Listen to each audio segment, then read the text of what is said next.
आज का जो पॉडकास्ट है वो एक बहुत ही महत्वपूर्ण विषय पर रखा जा रहा है। ये जो विषय है बड़ा ही प्रसिद्ध विषय है और कहीं ना कहीं इस विषय में आप ये समझ लीजिए कि एक सेकेंड मुझे माफ़ करिएगा जरा, यस बैंक वालों का कॉल आ रहा है मेरे पास क्रेडिट कार्ड के लिए, तो एक सेकेंड मैं माफ़ी चाहूँगा। इनको मैंने ब्लॉक किया था लेकिन दूसरे नंबर से इन्होंने मेरे को कॉल कर दिया। मेरे पास कॉल आया है, बोलती हैं कि आपका क्रेडिट कार्ड अप्रूव हो चुका है। मैंने कहा आपको मेरा पैन नंबर क्या है? कहती हैं कि पता नहीं है बट आपको मिल जाएगा। मैंने कहा आपको कैसे ये कैसे मालूम कि मेरे पैन पे अवेलेबिलिटी है या नहीं है, और आपने अप्रूव कैसे बोल दिया? और पहली बात, आप फीमेल क्यों बात कर रहे हो? वो बोलती है फीमेल से क्या दिक्कत? मैंने कहा मैं फीमेल का विश्वास ही नहीं करता कभी। मुझे पास्ट में इतने धोखे मिले हैं कि आप पहले मुझे मेल से कॉल करवाओ। तो कहती हैं कि नहीं ऐसा नहीं है सर, मेल से कॉल नहीं हो पाएगी, फीमेल से ही होगी। मैंने कहा नहीं आप पहले मुझे मेल से नहीं फीमेल से कॉल करवाइए। इतना प्रैंक किया, फिर रख दिया, लेकिन शर्म नहीं आई, दोबारा कॉल आ रहा है। खैर सॉरी, जस्ट अ जोक, मजाक कर रहा हूँ। मैं कोई एंटी मैं कोई सेक्सिस्ट नहीं हूँ, ठीक है? तो मैं मजाक कर रहा था सिर्फ। तो एनीवे, तो सबसे पहली चीज़ तो ये है कि आज का जो विषय है वो ये है कि लड़की के जो घर वाले हैं वो नहीं मान रहे हैं। ये एक विषय है, एक बहुत ही बड़ा विषय। आई नो कि ये थोड़ा अध्यात्म से थोड़ा सा ऊपर है, लेकिन ये कहीं ना कहीं इसमें सत्य खोजने की कल्पना की जाएगी और इसके ऊपर हम जो विश्लेषण है वो करेंगे बेसिकली, क्योंकि ये एक बहुत ही प्रसिद्ध विषय है और इस विषय को लेके बहुत ज़्यादा प्रॉब्लम क्रिएट होती है। और कहीं ना कहीं इस विषय को लेके कह सकते हैं हमारे जीवन में क्लैरिटी या स्पष्टता नहीं है। तो स्पष्टता होना बहुत ज़रूरी है कई चीज़ों को लेके जीवन में, और क्योंकि हमारा जो विषय है वो एक्चुअली जीवन है और आध्यात्मिक जीवन एक अलग जीवन है और भौतिक जीवन भी हमें टच करना चाहिए, हमें उसे छूना चाहिए, बात करनी चाहिए उसके ऊपर। तो कई लोगों का डीएम आता है, ईमेल आता है और ये सिचुएशन फंसती है कि लड़की के घर वाले नहीं मान रहे हैं। लड़की ने सामने से कॉल करके बोल दिया है कि भैया हम नहीं आ पाएंगे, सॉरी, और मतलब हम नहीं कर पाएंगे कुछ भी, हमारा प्रॉब्लम है, हमारी समस्याएं हैं, आपकी कास्ट नहीं मिल रही है, या आपकी जॉब प्रोफाइल नहीं सही है, या आप सब कुछ सही है बट आपका जो काम है वो सही नहीं है, या फिर ये सही नहीं है वो सही नहीं है। और ऐसे में लड़के का, स्पेशली ये लड़कों के साथ ज़्यादा फंसता है क्योंकि लड़के वाले मना लेते हैं और लड़की वाले जो है वो पॉजेसिव होते हैं लड़की को लेके काफ़ी, और वो लड़की को नहीं देते, अपनी बेटी को नहीं देना चाहते कहीं और। कहीं ना कहीं बेटियों को यह हक छीना जाता है और कि वस्तु की तरह बेटी को देखा जाता है कि हम ये नहीं देंगे, हम वो नहीं देंगे। जैसे बचपन में हम करते थे, तो कहीं ना कहीं बचपना है कि बचपन में हमारा शार्पनर होता था, पेंसिल होता था, हम अपनी पेंसिल नहीं देंगे, शार्पनर नहीं देंगे। वैसे बड़े में अब हमने आदतें वही हैं हमारे, बस सब्जेक्ट्स चेंज हो गए हैं, हमारे जो विषय हैं वो चेंज हो गए हैं। पहले कटर था, रबर था, पेंसिल थी, अब वो बेटी में कन्वर्ट हो गया है और प्रॉपर्टी में कन्वर्ट हो गया है, धन में कन्वर्ट हो गया है। कर वही रहे हम, कर्म वही रहे। फिर हम बचपन याद करते हैं कि हमें बचपन चाहिए, हमें बचपन चाहिए। वो बचपन के दिन भी क्या दिन थे। कोई लौटा दे मेरे बीते हुए दिन वो हाय प्यारे पलछिम, कोई लौटा दे मेरे बीते हुए दिन। किशोर कुमार का गाना है। बीते हुए दिन वो मेरे प्यारे पलछिम, बीते हुए दिन वो मेरे प्यारे पलछिम, कोई लौटा दे मेरे।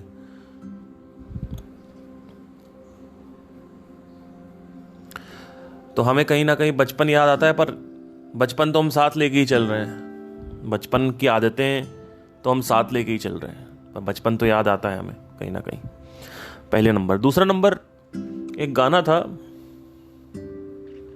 गजल थी, कागज की कश्ती वो बारिश का पानी।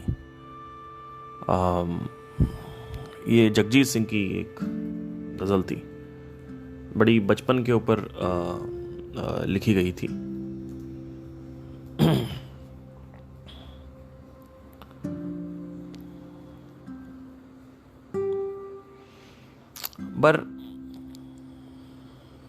बहरहाल हम आगे बढ़ेंगे। तो बचपन हम साथ लेके चल रहे हैं और दैट्स इट, हमारा यही है। ये दौलत भी ले लो, ये शोहरत भी ले लो, भले छीन लो मुझसे मेरी जवानी, मगर मुझको लौटा दो बचपन का सावन, वो कागज की कश्ती वो बारिश का पानी। अगर आप बॉलीवुड सॉन्ग्स को सत्य से कंपेयर करें तो आप देखेंगे कि एक बहुत ही काल्पनिक जीवन है। आपको बहुत सारी चीजें सीखने को मिलेंगी। पहली चीज तो यह है कि इंसान सत्य को नहीं देखना चाहता है। इंसान अपनी कल्पना में, अपनी मनगढ़ंत भावनाओं में कुछ चीजें लिखता है। जैसे यहां साफ साफ लिखा हुआ है कि ये दौलत भी ले लो, इस शोहरत भी ले लो, भले छीन लो मुझसे मेरी जवानी, मगर मुझको लौटा दो बचपन का सावन, वो कागज की कश्ती वो बारिश का पानी। अगर इसको सत्य से हम तुलना करें तो सत्य ये नहीं कहता है। इसका सत्य अगर हम देखें, इस लाइनों का, इन लाइनों का सत्य, इन पंक्तियों का सत्य अगर हम देखना चाहें तो वो देखने की किसी की शायद हिम्मत नहीं है। अगर इसको मैं अपनी विजन से देखूं तो इसमें एक लाइन मेरे को बड़ी खतरनाक खराब लगी कि मगर मुझको लौटा दो बचपन का सावन, वो कागज की कश्ती वो बारिश का पानी। मतलब हम वही नाव वाव चलाते थे और बारिश का पानी था। इसमें बहुत सारी चीजें आपको देखने को मिलेंगी। अगर आप देखें, ध्यान से देखें तो बड़ी खतरनाक चीजें इसमें आपको देखने को मिलेंगी। आप पागल हो जाएंगे। आपको एक तो पहला पॉइंट ये निकल के आ रहा है इसमें कि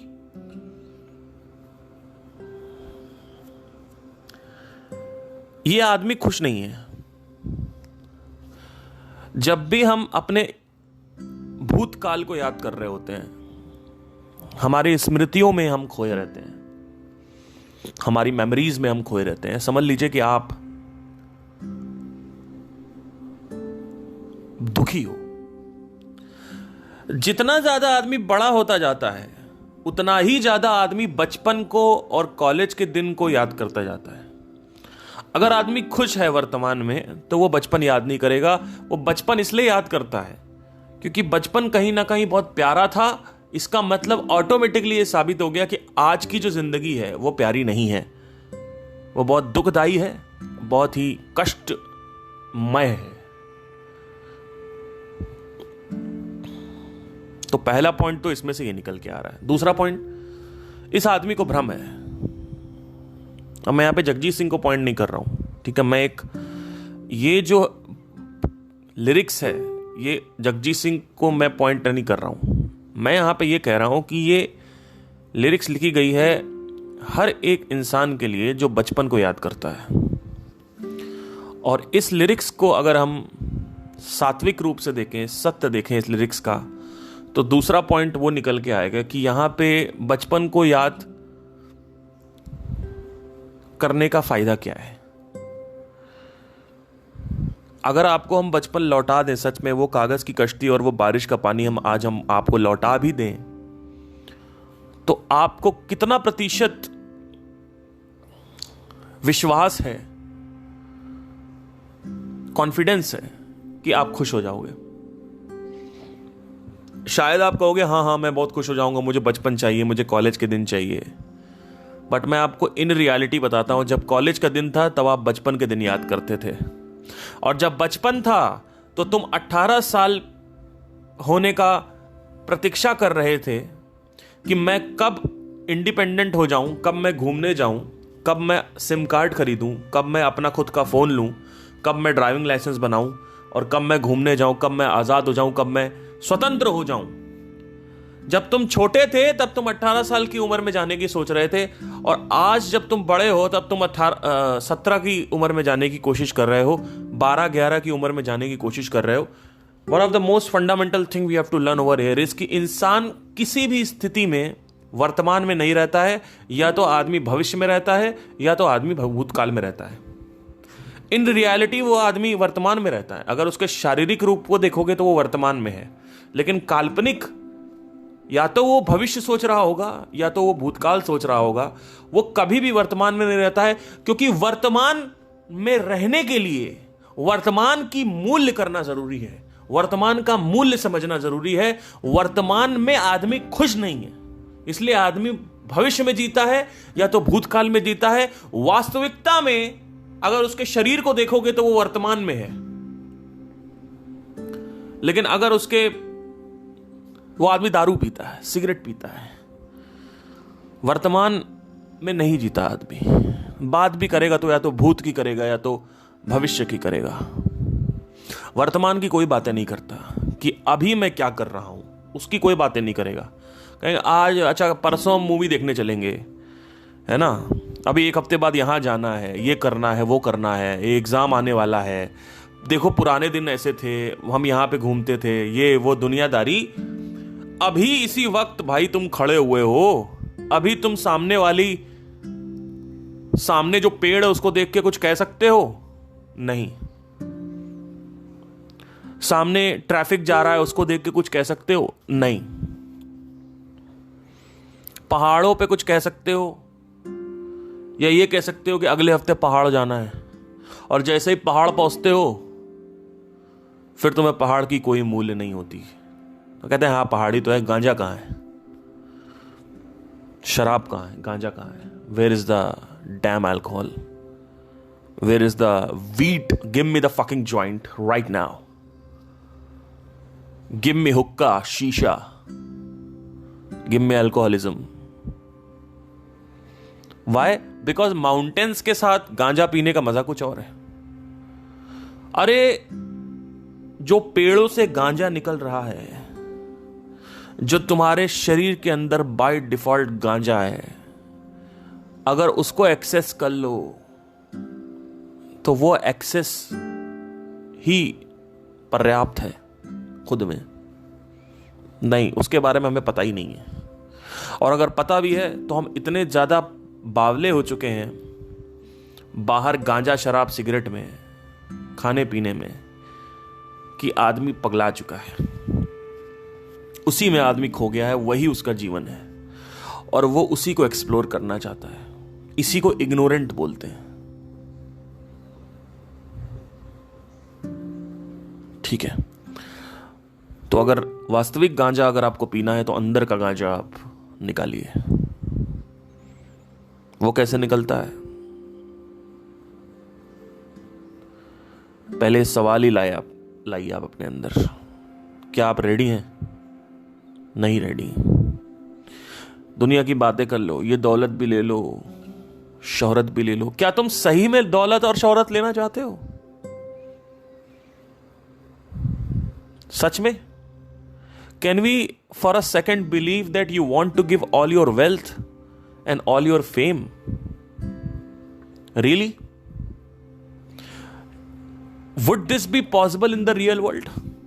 Is that imaginable, acceptable, doable? Can we do it? Have you seen people doing it? Have you seen somebody who is giving all his fame and all his money to somebody? Have you seen all, not some, all? भले छीन लो मुझसे मेरी जवानी। Really? Do you want to give up sex? You have a girlfriend. You want to leave her and go to the childhood?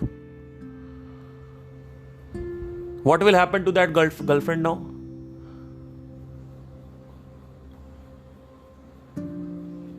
Is it possible to leave her?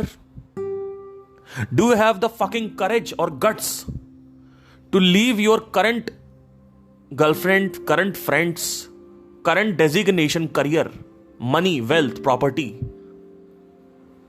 prosperity, and go to the damn childhood where you will find nothing but just a water and the kashti, paper boat? Would you like to do that? Can you see the minuses but we never calculate it. वास्तविकता में अगर सच में आपको बचपन में भेजने लगे ना, आप तुरंत कैलकुलेट करोगे, भाई ओ भाई मैं नहीं छोड़ सकता ये अभी, मैं कैसे छोड़ दूं भाई, मैं मतलब वहां पे ठीक है, वहां पे कागज कश्ती मिल जाएगी, थोड़ा बहुत इधर उधर हो जाएगा, लेकिन मैं कैसे जाऊंगा, मतलब कुछ तो होगा, दोबारा सब कुछ स्टार्ट करना पड़ेगा, फिर कॉलेज जाना पड़ेगा, फिर करियर बनाना पड़ेगा, फिर पैसा बनाना पड़ेगा, फिर ये बनाना पड़ेगा, फिर वो बनाना पड़ेगा, इतनी मेहनत करनी पड़ेगी। So people just write things, and I am not against all these things. See, what I am against is, मैं किस चीज के अगेंस्ट हूं, मैं किस चीज के विपक्ष में हूं। देखिए मेरी बात सुनिए, मैं गानों के विपक्ष में नहीं हूं, मैं खुद एक सिंगर हूं, मैं गानों के विपक्ष में नहीं हूं। I am not objecting anything. मैं इस चीज के विपक्ष में हूं कि तुम्हारी कल्पना या तो भविष्य में रहती है या भूत में रहती है, और तुम माइनस प्लस नापते नहीं हो, और गानों को तुम सत्य समझ रहे हो। यह प्रॉब्लम है। समस्या क्या है कि भजन कीर्तन गानों को तुम सत्य समझते हो कि यह सत्य है। यह प्रॉब्लम है। प्रॉब्लम यह नहीं है कि तुम गाने सुन रहे हो, ठीक है, एक इमेजिनेशन है, बट तुमने उसको सच मान लिया। यह प्रॉब्लम है। मैं दुनिया भुला दूंगा तेरी चाहत में। सच में अपने माँ बाप को भुला दोगे? जो पैसा कमाया भुला दोगे? जो तुमने MBBS की डिग्री करी है वो भुला दोगे?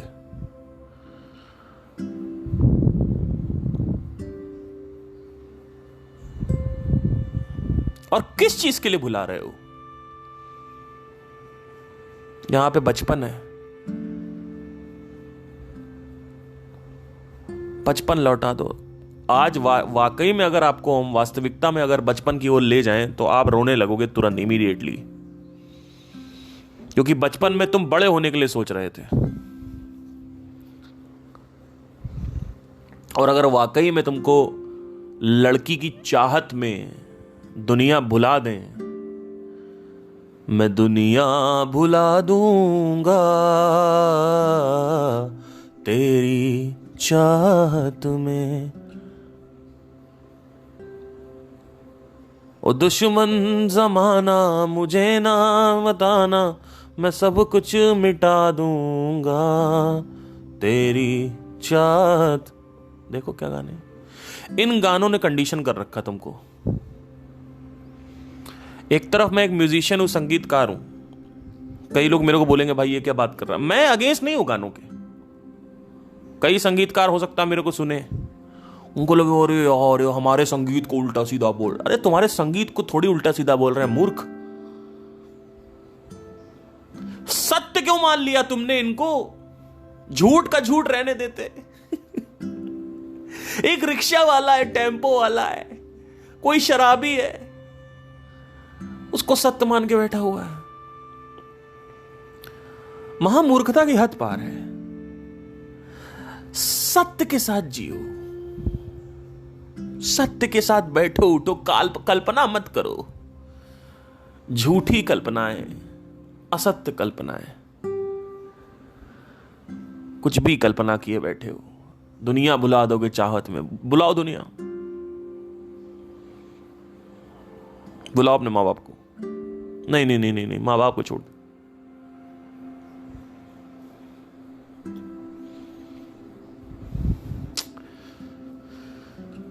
टॉपिक जो आज का है वो ये है कि लड़की घर वाले नहीं मान रहे। यहां पे पहले ये देखना है कि जो लड़की है उसका क्या कहना है, उसकी क्या प्रक्रिया है, क्या प्रक्रिया है उसकी।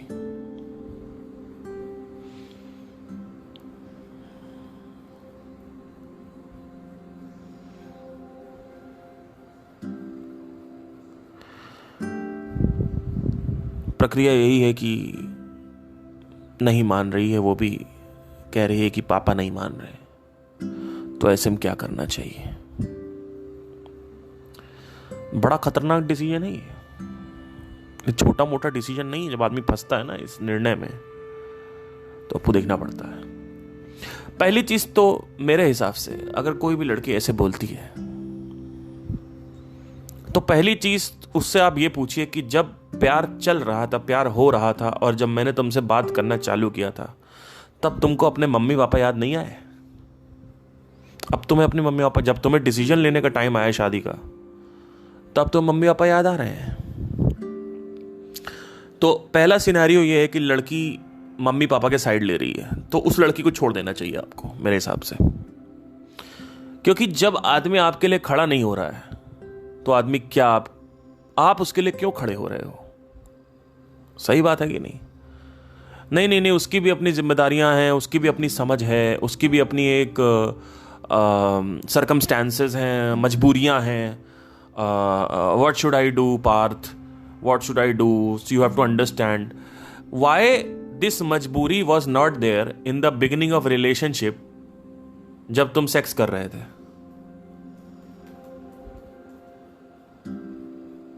वाई?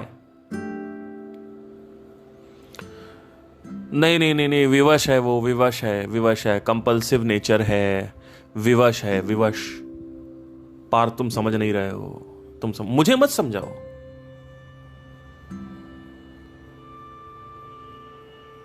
क्या तुम अपने मम्मी पापा को रेडी करने के लिए रेडी हो? हाँ रेडी हूं। वो क्यों नहीं रेडी है? पलड़ा एक तरफ भारी क्यों है? वो सब कुछ लेके चल रही है ना, आप तो उसके लिए सब कुछ लेके चल रहे हो। तो क्या करना चाहिए? ऐसे व्यक्ति को क्यों अपने जीवन में लाना है जिसके साथ तुम्हें पूरी जिंदगी बितानी है, नेक्स्ट 50-60 साल बिताने हैं, और वो व्यक्ति किसी और की साइड ले रहा है? उस व्यक्ति के साथ तुम्हें नहीं रहना चाहिए। सिंपल कंक्लूजन दे रहा हूं, घुमा नहीं रहा हूं बातों को।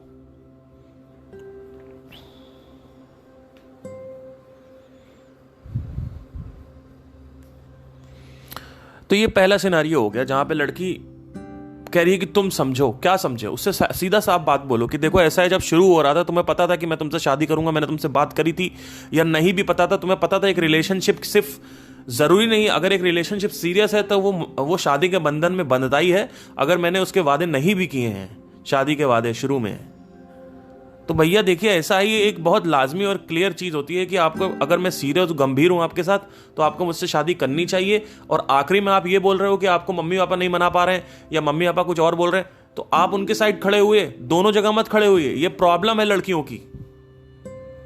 लड़कियां दोनों साइड खड़ी रहती हैं, लड़के हमेशा एक साइड खड़े होंगे, क्योंकि वो इमोशनल होती है, वो लॉजिकल नहीं सोच रही होती है। उसकी भी गलती नहीं है, और लड़का भी इमोशनली होता है बाय द वे उस वक्त। कुछ ही ऐसी लड़कियां आपको मिलेंगी जो कहेंगे नहीं भैया तुम हो तो तुम हो।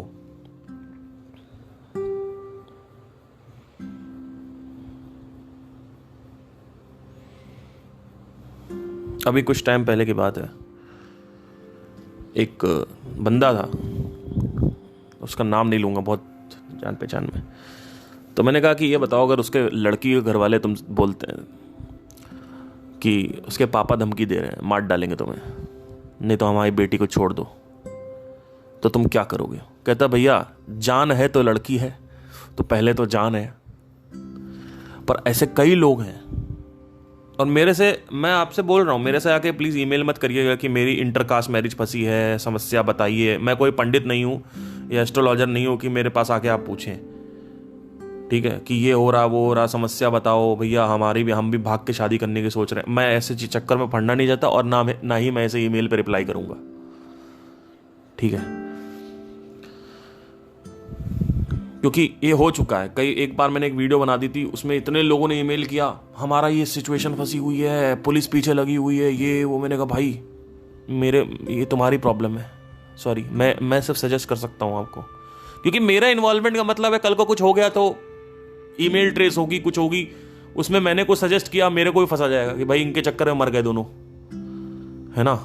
तो वो इट इज बेटर कि इसमें इन्वॉल्व ना हो इंसान, है ना।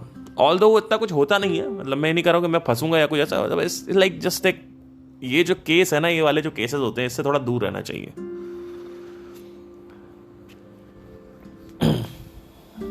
तो एक तो है सजेशन कि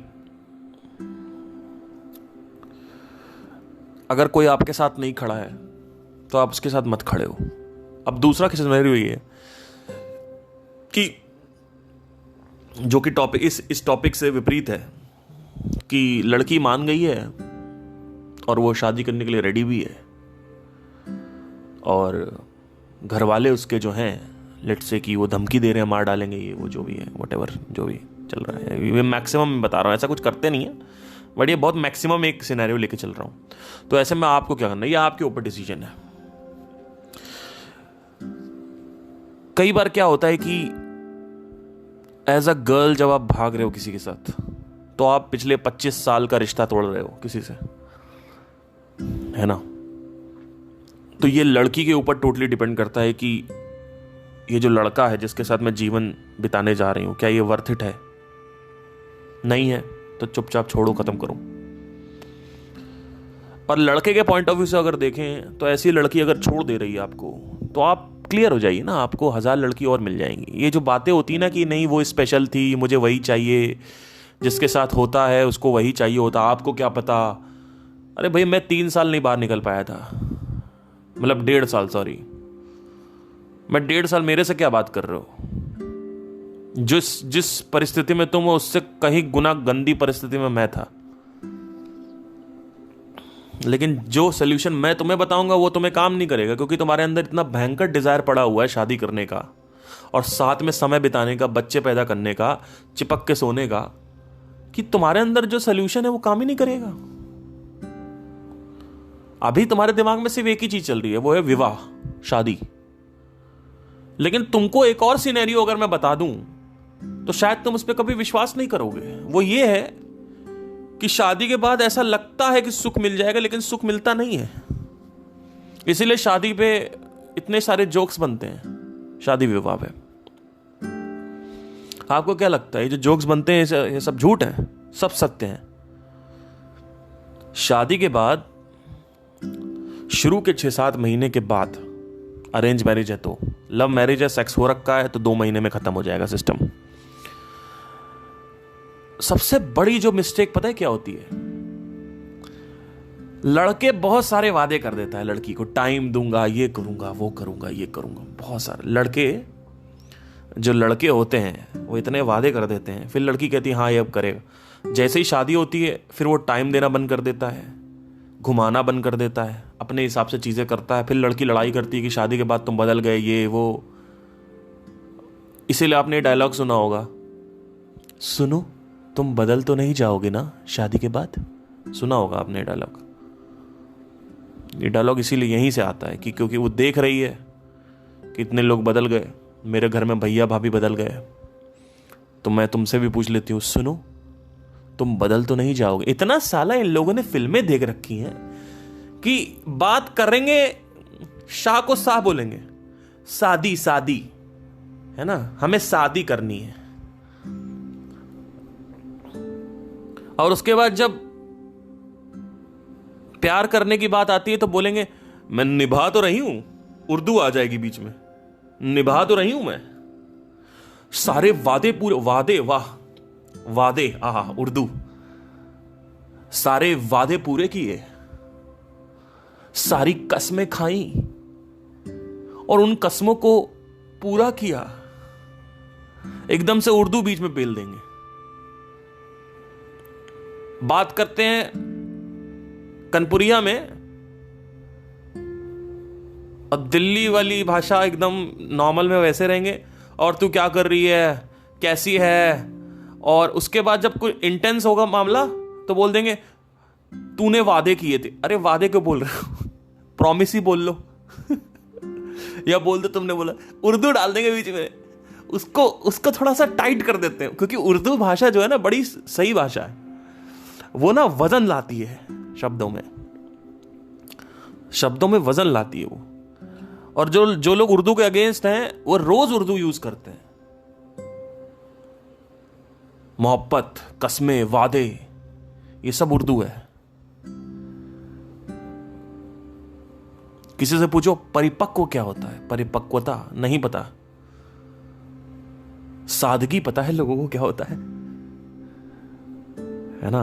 हम डे टू डे लाइफ में हिंदी और उर्दू मिक्स करके यूज करते हैं, आपको पता नहीं है कितने उर्दू यूज करते हैं। बड़ी सही बोलते हैं कि मौसी है उर्दू, बट एनीवे, तो यहां से सब चीजें आएंगी, ठीक है। अब एक तो सिनेरियो हो गया जहां पे लड़की कह रही हम तो कह दे भाई मम्मी पापा के पास ही रह तू, मैं नहीं कर पा रहा तेरे से शादी, मुझे माफ कर दीजिए। और सेम अगर लड़का भी कर रहा है तो आप कहिए आप मम्मी पापा के पास रहिए। जैसे कई मैंने केसेस देखे हैं कि वो बोल रहे हैं कि मम्मी पापा ऐसे बोल रहे हैं, मम्मी पापा वैसे बोल रहे हैं, नहीं करना चाहते। हाँ तो ठीक है भाई, अब आप जब मेरे लिए नहीं खड़े हो, मैं आपके लिए क्यों खड़ा हूं भाई, क्यों खड़ा हूं मैं आपके लिए भाई। सिंपल है ना, क्लैरिटी, पता है, कॉमन सेंस रखा करो हर जगह, चीजों को हम कॉम्प्लिकेट कर देते हैं। 50-50% की पार्टनरशिप है ये कोई ऐसा नहीं है कि आपने 30 खेला उसने 70 खेल दिया, या आपने 70 खेला उसने 30 खेल दिया। अगर वो कह रही है कि मैं नहीं खड़ी हूं तो आप भी मत खड़े हो, क्योंकि जो लड़की आपके लिए नहीं खड़ी, आप उसके लिए आगे क्यों उसको रखना चाहते हो अपने जीवन में। अब एक सिनेरियो आता है जहां पे वो खड़ी भी है लेकिन घर वाले अगेंस्ट हैं, जिसमें से एक और फर्दर सिनेरियो बहुत रेयर होता है कि हम मार डालेंगे, धमकी आ रही है, तो धमकियों को रिकॉर्ड कर लो, जाके नियरेस्ट पुलिस स्टेशन में रजिस्टर कर दो, या फिर वहां पे अगर मिला हुआ है सब कुछ तो थोड़ा ऊपर चले जाओ, नहीं तो फिर प्रेस पे चले जाओ, यूट्यूब पे वीडियो डाल दो कि देखो मेरे को ऐसी से धमकी आई है, अगर कुछ होता है तो ये लोग जिम्मेदार हैं। कुछ ऐसा कर सकते हो आप, है ना। अगर ये चक्कर फंस रहा है तो, चक्कर नहीं फंस रहा है तो ये ज्यादातर चक्कर फंसता नहीं है ये वाला। ये सब बातें होती हैं कि ये कर देंगे वो कर देंगे। कई बार आपने ये मूवीज देख देख के होता है कि बच्चा ऊपर से फेंक दिया। एक कौन सी मूवी आई थी कोई, हाँ, दी है तेरे नाम रख है ना जो मेरे दिल दी है, ये वाली मूवी थी जिसमें ये आए थे जानवी कपूर और वो क्या नाम है शाहिद कपूर का भाई, उसमें ऊपर से बच्चा नीचे फेंक देते हैं लास्ट में। ऐसा कुछ सीन था, मुझे याद नहीं, मैं गया नहीं था देखने, मेरे को फ्रेंड बता रही थी एक। तो ठीक है, अब क्या करें, मतलब ये सिनेरियो कभी बनता नहीं लेकिन बहुत रेयर बनता है। मतलब मैं तो बस टच कर रहा हूं कि ये सिनेरियो अगर आता है तो, और आप वो देखना पड़ेगा कि आपको क्या करना है। अगर सच में आपको लगता है कि यार थ्रेट आ रहा है, ये आ रहा है, वो आ रहा है, और आपके अंदर है दम लड़ाई करने का, तो प्लानिंग के साथ करो। फिर ये नहीं है कि भागे जा रहे हो, कोई बिना प्लान है, पूरा दिमाग लगा के काम करो कि क्या क्या इसमें हो सकता है, कहाँ कहाँ मैं हेल्प ले सकता हूँ, है ना, ये कर सकता हूँ, वो कर, कुछ तो करो, कुछ ऐसा प्लानिंग के साथ कर सकते हो।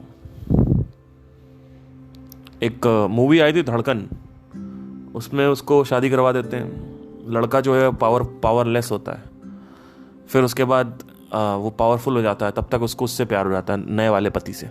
यही उसमें हम दिल दे चुके सनम में भी हुआ था, ठीक है।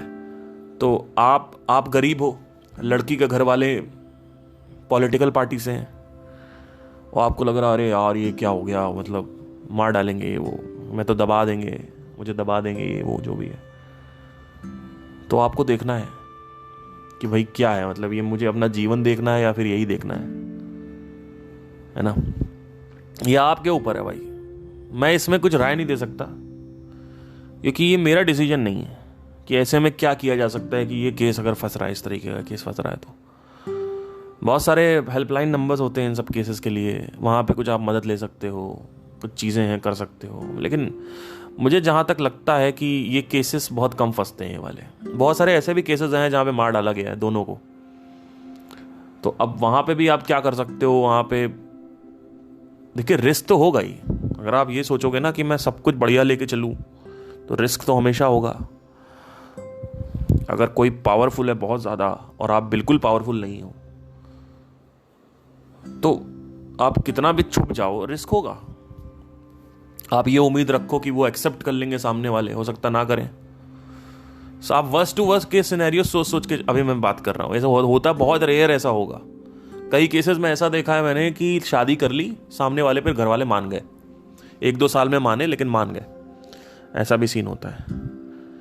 है ना। आप घर उनसे जाके बात कर सकते हो कि देखिए ऐसा है कि ये सीन है, ये वो सीन है। मैं फादर से बात करो जाकर, डायरेक्ट जाके, देखिए आपको क्या कमी लग रही है मेरे अंदर। बोलते हैं कि तुम्हारी कास्ट सेम नहीं है, तुम कैसे हमारी बेटी के साथ कर सकते हो। मैं कहूँगा आपकी बेटी करने को रेडी है, तो क्या कर सकते हैं, तो आप बेटी को समझाइए। तो कई जगह ऐसा केस हुआ है कि ज़्यादातर केसेस में लड़कियां पहले ही बोल देती हैं कि मैं नहीं कर पाऊंगी तुमसे, मेरे पापा मम्मी नहीं मानेंगे। और दूसरे केसेस में होता है कि जहाँ पे हो गई है वहाँ पे ज़्यादातर केसेस में ये होता है कि 1-2 साल में घर वाले मान गए। ये रेयरेस्ट ऑफ रेयर केस में ऐसा होता है कि नहीं माने हैं और हंट कर रहे हैं, और रेयरेस्ट ऑफ रेयर में ऐसा होता है कि हंट कर ही लिया, मार डाला दोनों को, है ना। तो अब आपको ये देखना है, अगर आप जीवन अब एक दूसरे स्टैंड पॉइंट से इसको देखते हैं, है ना। अब ये एक तो हो गया ये कि यहाँ पे ये सिस्टम है आपका पूरा। अब एक और स्टैंड पॉइंट, जिस चीज के पीछे तुम इतना ज्यादा रिस्क ले रहे हो, क्या वो वर्थ इट है? वो नहीं है। जीवन जो है वो बड़ी मुश्किल से मिलता है, पहली चीज तो ये। दूसरी चीज, जीवन के लक्ष्य शादी और वैवाहिक संतान सुख नहीं है, क्योंकि शादी करने के बाद भी वो सुख नहीं मिलेगा तुम्हें जो सोच के तुम कर रहे हो। तो इतना रिस्क लेने की क्या जरूरत है? पहली चीज तो ये। दूसरी चीज ये, जीवन का मतलब एक लड़की से शादी करके बच्चे पैदा करके खिलाना नहीं है। ये जानवर योनियों का काम है। अगर जीवन की एक ऊपर के दृष्टिकोण से देखेंगे तो आपको जीवन में ऊपर जाना है, इंटेलेक्चुअल लेवल पे चीजें देखनी है, इंटेलेक्चुअल प्लेजर लेने हैं, इंटेलेक्चुअल आनंद देखना है। अंदर से आपको खुद को जानना है, मैं हूं कौन, इस अस्तित्व का और मेरा क्या कनेक्शन है। अस्तित्व से प्यार करो, वहां पे गोली नहीं खाओगे। क्योंकि जिस चीज के पीछे तुम इतना रिस्क ले रहे हो, देखो अब कितना आपने रिस्क लिया, गुंडे लगे हुए हैं आपके पीछे, इतना आप रिस्क ले रहे हो किस चीज के पीछे? एक ऐसी चीज के पीछे जो 6 से 7 महीने टिकेगी, एक ऐसे सुख के पीछे।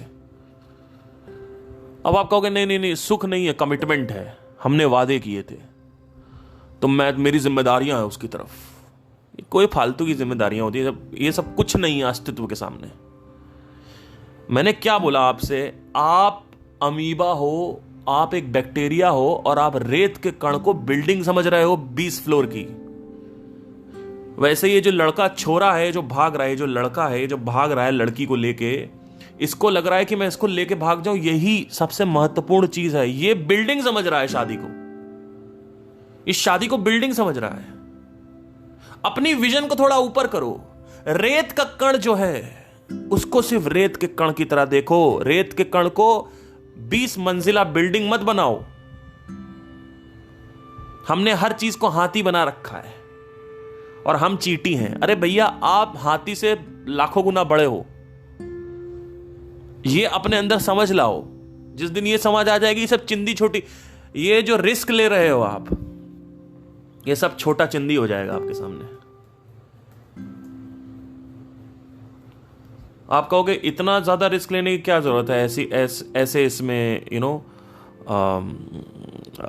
करने में।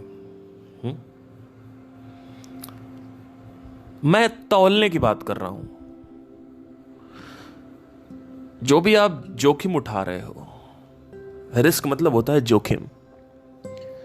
ये जो जोखिम उठा रहे हो उसकी पहले तुलना करो कि अस्तित्व के सामने इस चीज की कोई वैल्यू है या नहीं है। अगर इसकी वैल्यू है तो लड़ो, नहीं है तो कोई दिक्कत नहीं।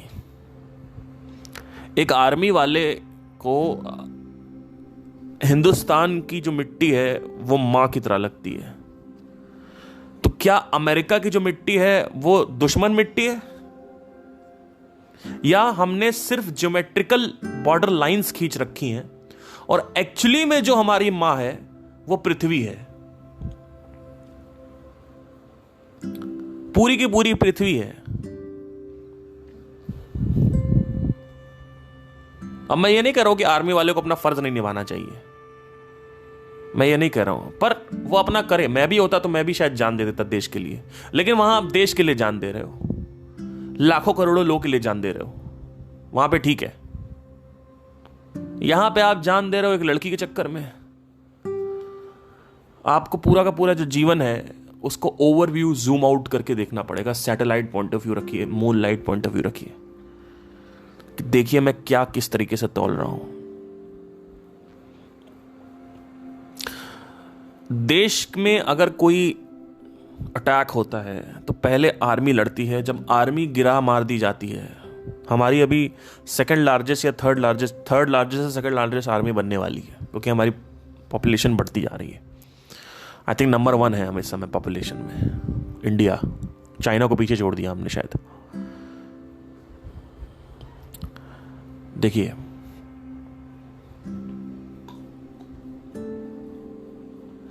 जब अगर आप पुराना कोई विश्व युद्ध उठा के देखेंगे तो आपको समझ में आएगा पहले आर्मी लड़ती है। जब आर्मी खत्म हो जाती है तब जो घर के जवान हैं वो जाते हैं लड़ने। पता है आपको ये चीज़?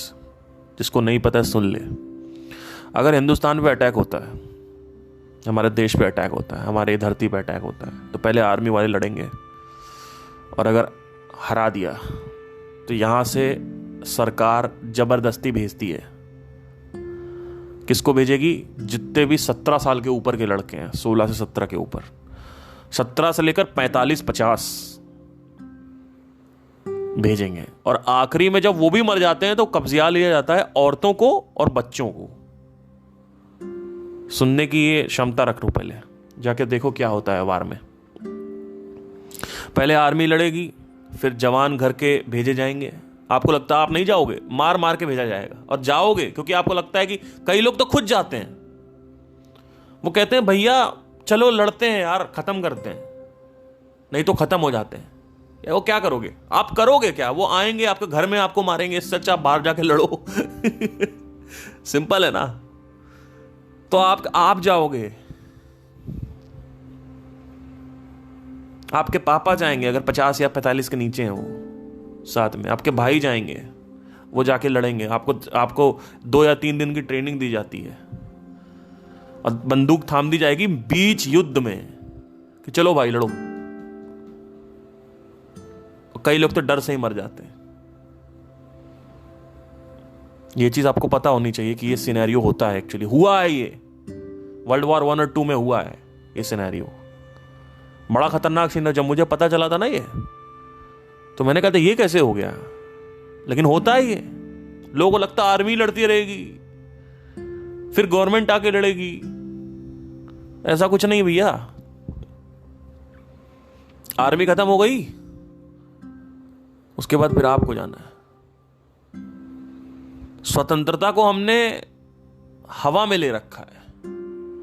1947 जो डिस्कवर हुआ था, इंडिपेंडेंस हुआ था, उसको हमने हवा में ले रखा। हम क्या बात करते हैं, आज कहां हाउस पार्टी करनी है।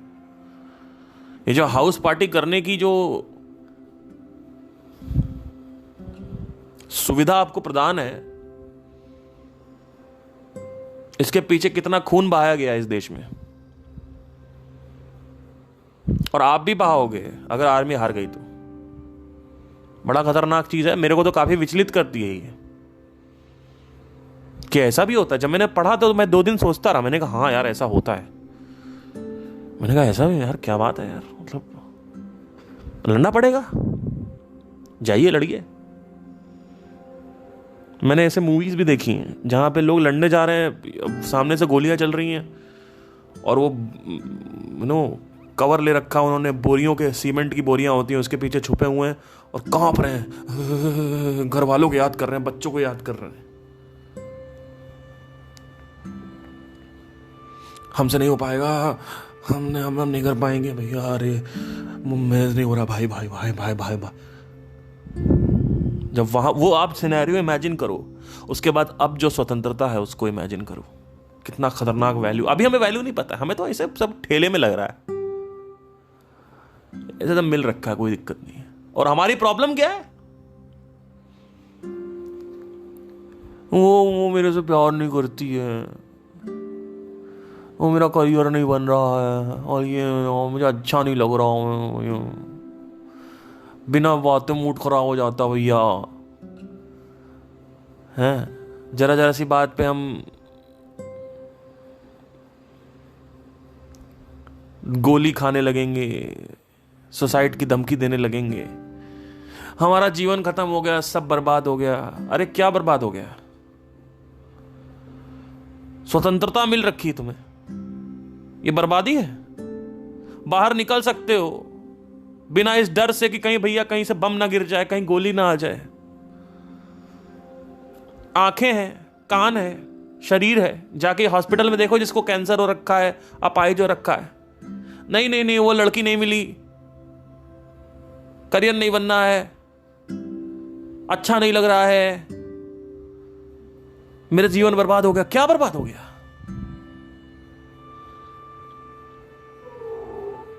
आप लोग को मुझे याद दिलाने की जरूरत पड़ती है ये सब? हर चीज को तुमने सेंटर पॉइंट बना रखा है लाइफ में, हर चीज को महत्वपूर्ण कर रखा है। ओ घर वाले घर वाले घर वाले घर वाले नहीं बोल रहे, घर वाले हमको त्याग दिया, घर वालों ने तो क्या करे, त्याग दिया तो त्याग दिया तो त्याग दिया, खत्म। घर वालों ने छोड़ दिया, घर वाले मेरे एग्री नहीं करते, मेरे से खुश नहीं है, मेरे रिश्तेदार मेरे से खुश नहीं है, मेरा करियर नहीं बनना, पैसे नहीं आ रहे हैं। अरे भैया आंखें निकाल लेंगे अभी आपकी। आपको फिर घर वाले नहीं चाहिए, पैसा नहीं चाहिए, रिश्तेदार नहीं, आंखें चाहिए, आंखें। स्वतंत्रता 1947 के पहले 200 साल तक राज किया था उन्होंने, उससे पहले 700-800 साल मुगलों ने राज किया। और ये जो दासियां बनाते थे, 15-15, 20-20 दासियां बना के रखते थे, उनको पत्नियां बना लेते थे। ये जो हमारे देश की औरतें थी। फिर उसके बाद हम खड़े हुए, हमने लड़ना स्टार्ट किया। फिर जब लड़ाई खत्म हुई, फिर बांग्लादेश और पाकिस्तान का वो वार चला 1971 वाला जो, उसके बाद वो भी खत्म हुआ। धीरे धीरे चीजें सही हुई। 91 तक बैंकरप्ट था देश। 91 के बाद पेनिट्रेशन हुआ फॉरेन कंपनीज का। पेप्सी आई, कोका कोला अंदर आई, ओनिडा, ये सब आना स्टार्ट हुआ, टीवी चैनल्स आए। अब एक डेवलपमेंट की तरफ आगे बढ़ रहा है। अब यहां पे प्रॉब्लम क्या है? अब हम सोच पा रहे हैं कि हम अकेलेपन को कैसे खत्म करें। ये लास्ट 20-30 साल, 40 साल में हम सोच पा रहे हैं कि अकेलेपन को खत्म कैसे करें। क्यों? क्योंकि हमारे पास बाकी सारी सुख सुविधाएं हैं, सर्वाइवल की टेंशन नहीं है। अभी सर्वाइवल चैलेंज नहीं आया सर्वाइवल पे। बीच में आया था अभी कोरोना को लेके, जहां पे लोग सब भूल गए थे, फिर सब सोच रहे थे बस जिंदा रहना है, फिर वापस सही हो गया सब कुछ। कोई वैल्यू नहीं किसी चीज की किसी को।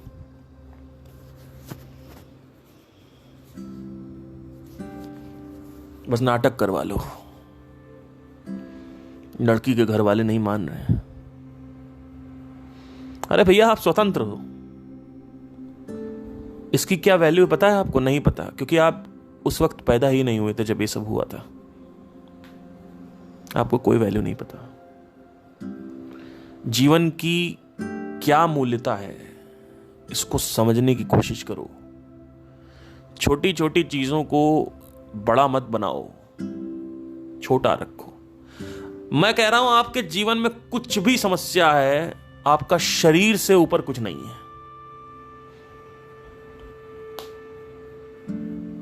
शरीर सही चल रहा है, स्वस्थ है, बस बाकी सब चीजें सही हो जाएंगी अपने आप। आलस मत करो। अब इसका मतलब ये नहीं कि बैठे रहो। ये सब सुन के बड़ा कंफर्टेबल लगता है। अब तो भैया कुछ नहीं करना, टेंशन खत्म हो गई, अब कुछ नहीं करना है, कर्जा वर्जा आ रहा है, लोन वोन है नहीं चाहिए, अब तो भैया पार्थ ने समझा दिया है। ये नहीं करना है, क्योंकि इसका हैंगओवर जो ये मैं बात कर रहा हूं हार्डली 1-2 दिन रहेगा या 2-3 घंटे रहेगा, आई डोंट नो। वापस वो सारी समस्याएं घेर लेंगे। लेकिन अंदर से स्ट्रांग करने के लिए, खुद को ताकतवर और बलवान बनाने के लिए, अंदर से भीतर से ये सब समझ को टॉप ऑफ द माइंड पे रहना जरूरी है कि मेरे जीवन में अभी सब कुछ सही चल रहा है। ये बोलना सही नहीं है कि सब कुछ बर्बाद हो गया छोड़ के चला गया मेरे को। अरे वो धोखा दे दिया उसने, किसी और के साथ सो गया वो, सब कुछ बर्बाद। आएंगे लोग मेरे पास, सब कुछ बर्बाद हो गया पार्थ, उसने धोखा दे दिया, उस लड़के ने मेरे को धोखा दे दिया। मैंने कहा सब कुछ नहीं बर्बाद हुआ है। कहती कैसे? मैंने उसकी दोनों आंखें निकाल ली। मैंने कहा अब सब बर्बाद हुआ है। तो ये जो हर चीज में हम ये बोलते हैं ना, हम बर्बाद हो गए, हम बर्बाद हो गए, हम बर्बाद हो गए, कुछ बर्बाद नहीं हुए हो तुम। बर्बादी का बात तक नहीं पता तुम्हें क्या होता है। अगर हम तुम्हें आज से 200 साल पहले ले जाएं तब तुम्हें पता चलेगा बर्बादी क्या होता है। जब रेप हो रहे थे इस देश में, कोई भी आता था कहीं से कुछ भी उठा ले जाता। उनकी फलाने की लड़की सुंदर है, चलो भाई शादी करा दो, निकाह हो जाएगा मुगलों से, रानी बन के रहो। 25-25, 60-60 रानियां कहां से आती थी रानियां? आपको क्या लगता है अपने वहां अफगानिस्तान से लेके आए हैं?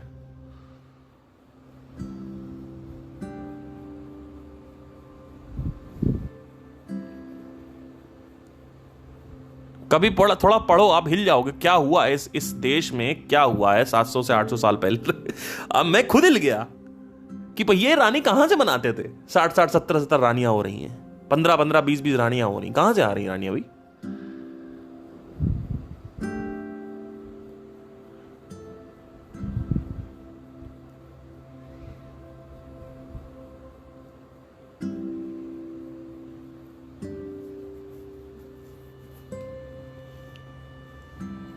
जब ब्रिटिश का इन्वेजन हुआ तब तो फीमेल्स आई हैं कुछ, लेकिन जब मुगलों का इन्वेजन हुआ था तो फीमेल्स नहीं आई हैं। फीमेल्स यहां बनाई गई हैं उनको, या आई होंगी तो शायद बहुत कम ही होगा। आप थोड़ा पढ़ के देखिए, इसमें आपको समझ में आएगा क्या चीज चल रहा है। चक्कर बड़ा खराब है ये सब, जो आप समझते हो ये सब पढ़ते हो। मैं क्यों पढ़ता हूं ये सब? अभी कुछ 3-4 महीने पहले तक, मतलब मैं पिछले 6-7 साल से नहीं पढ़ा ये सब, मुझे हिस्ट्री में कोई इंटरेस्ट नहीं था। अभी कुछ 4-5 महीने पहले की बात है, आप विश्वास नहीं करेंगे। मैंने सोचा, मैंने कहा इस देश में हुआ क्या है, पिछले 1000 साल में क्या हुआ भाई हमारे साथ। ये जो यहां पे धर्म की बात नहीं है ना, देश की बात है। मैंने कहा कि जहां पे योगियों का था, आदि योगी परमहंस रामकृष्ण जी ये सब भी रहे हैं, विवेकानंद भी ये सब भी रहे हैं साथ में, और उससे पहले भी थे, कबीर दास थे, शंकराचार्य जी थे, उससे पहले भी और लोग थे, इतने लोग थे। उसके बाद क्या हो गया भाई, ऐसा क्या इस देश में क्या हो गया कि फिर मैंने पढ़ना चालू किया तो पता चला कि पृथ्वीराज चौहान आखिरी जो राजा थे, उसके बाद फिर मुगलों की एंट्री हुई। खिलजी एंटर हुआ था 1200 AD में, उसके बाद फिर कबीर दास जी पैदा हुए थे 1300 के आसपास, वहां पे वो सब लिखा गया। और उसके बीच में जो 600-700 साल में ये सारे योगी पैदा हुए हैं पुराने। जब ये चल रहा था, पूरा का पूरा मामला जो चल रहा था, इसमें पूरा ये पैदा हुए हैं। यानी जो ये गुलामी जो चल रही थी, इसी में सब परमहंस रामकृष्ण, तोतापुरी जी, और तंत्र भी इसी में चल रहा था अपना, सब कुछ चल रहा था साथ में।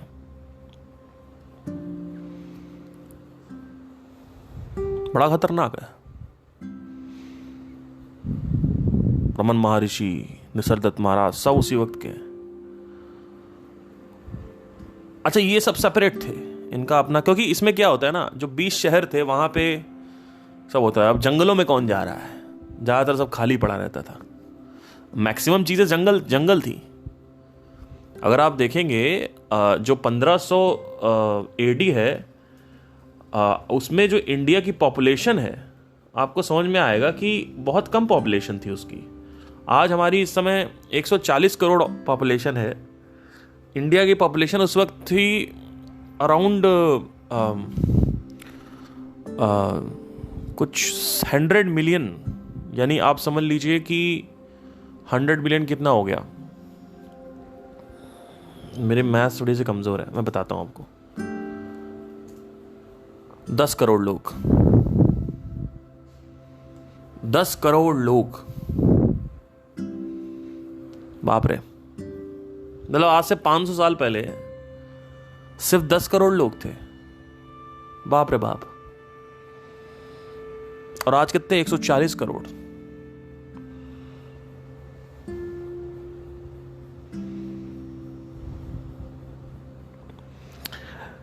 आप समझ सकते हैं कि किस लेवल पे ग्रीनरी होगी, किस लेवल पे जो खालीपन होगा, चारों तरफ मीलों दूर सिर्फ गांव और बस्तियों में, और मेन जो नगर है, नगरी है, वहां पे सिर्फ कॉन्सेंट्रेटेड पॉपुलेशन होती होगी. The moment you go outer it is totally empty. What a beautiful scene. अभी तो नसीब नहीं होता है. कितना सुंदर प्रदर्शन रहा होगा, सुंदर दृश्य रहा होगा उस वक्त कि सब कुछ खाली है. आप बस जंगल निकल जाओ, कहीं इधर निकल जाओ, पूरा खाली जंगल. वाह क्या जिंदगी. इसीलिए तो बचे रहे सब. आध्यात्मिक आदमी के साथ कोई जुल्म नहीं हुआ है. कुछ कहानियां ऐसी आई है कि राजा ने बुलाया है, जैसे जनक ने बुलाया था. वो तो बहुत पहले की बात है. वो कह रहा था मैं नहीं आऊंगा, तो वो गए फिर अष्टवक्र जी के पास. कुछ ऐसी कहानियां हुई हैं. ये सब शेर वगैरह, बाघ वगैरह, उस वक्त, आज बाघों की आबादी 4,000 करोड़ है. 4,000 है, सॉरी करोड़ नहीं, 4,000 आबादी है, जिसमें से 3,000 हमारे देश में है. इसीलिए हमारा नेशनल एनिमल बाघ है. आज से 200 साल पहले जस्ट 1,00,000 बाघ हुआ करते थे हमारे देश में, अकेले 1,00,000 बाघ. और सोचो 500 साल पहले तो पता नहीं कितने होंगे. लाखों बाघ होंगे, करोड़ों बाघ होंगे. और वो बाघ, ये जो बस्तियां थी, ये जो गांव थे, उसके बाहर होंगे. आप the moment you go outside this one city, you will face all these animals. हाथी, बाघ, सबकी कॉन्सेंट्रेट, सब इंडेंजर्ड है. सब इंडेंजर्ड है सर. विकल्प होने, क्या विलुप्त होने वाले, एक्सटिंक्ट होने वाले.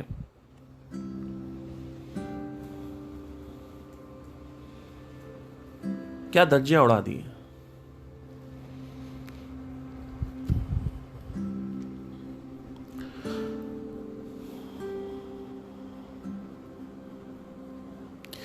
आध्यात्मिक आदमी के साथ कभी कुछ गलत नहीं होता था, क्योंकि वो अकेले रहता था. अकेले अपना 2, 3, 4 शिष्य हैं, उनके साथ रह रहे हैं. 10-12 शिष्य होंगे मैक्सिमम. कई तो अकेले रह, मैक्सिमम आज भी अकेले रह रहे हैं लोग, पता ही नहीं है. अगर मेरे को मौका मिले पॉडकास्ट करने का या इंटरव्यू करने का साथ में, तो मैं जंगलों जाऊं और वहां पे बैठ के बातें करूं इनसे, कि सोचो क्या कन्वर्सेशन होगी कैमरे पे अगर हो जाए तो मजा आ जाए.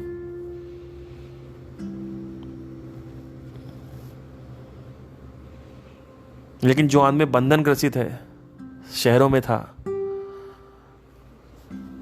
There is a high possibility कि वहां पे जुल्म होते होंगे कभी कभी. इतना नहीं होते होंगे पर कभी कभी होते होंगे, क्योंकि क्राइम आज ज्यादा है देखा जाए तो.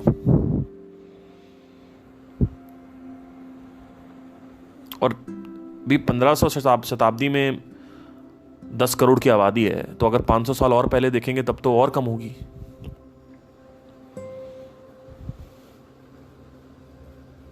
बहुत कम होगी. कोई भरोसा नहीं है. एनीवे, कहां से कहां टॉपिक उठ गया. तो लड़की का जो सिनेरियो 1 है, सिनेरियो 2 है, उसको समझने की कोशिश करिए, उस हिसाब से एक्ट करिए. देखिए कि जीवन में क्या जरूरी है. ये जरूरी है कि इतना बड़ा रिस्क को तौलिए कि मेरा जीवन ज्यादा जरूरी है, या फिर ये सब चक्करों में पढ़ूं. क्योंकि ये सब चक्कर में पढ़ के चलो ठीक है, आपको वो चीज, फिर आपको पता चलेगा 7, 8, 10 महीने बाद कि अरे यार शादी तो कर ली, लेकिन वही फिर लाइफ में वही प्रॉब्लम आ गई. तो अल्टीमेटली घूम फिर के आपके पास वही समस्या आएगी कि अच्छा नहीं लग रहा है, मूड खराब है और अकेलापन लग रहा है, और जिंदगी में कोई मायने नहीं है, कोई मतलब नहीं है, कोई पर्पस नहीं है, मैं स्वतंत्र नहीं हूं, मैं फ्री नहीं हूं, मुझे आजादी चाहिए. ये वो सब हो जाए, शादी के बाद भी होगा. और संतान सुख और वैवाहिक सुख नाम की कोई चीज नहीं होती है. ये सुख नहीं है, ये आनंदा है. आनंद है. आनंद और सुख में फर्क है. सुख सिर्फ भीतर है और कहीं नहीं. ये जानने में है कि मैं कौन हूं, और साधना करने में है. दोनों में, इन दोनों का मिक्सचर होना चाहिए. कभी ये मत सोच लेना कोई एक ही चीज ज्यादा होनी चाहिए. दोनों का 50-50% पार्टिसिपेशन है.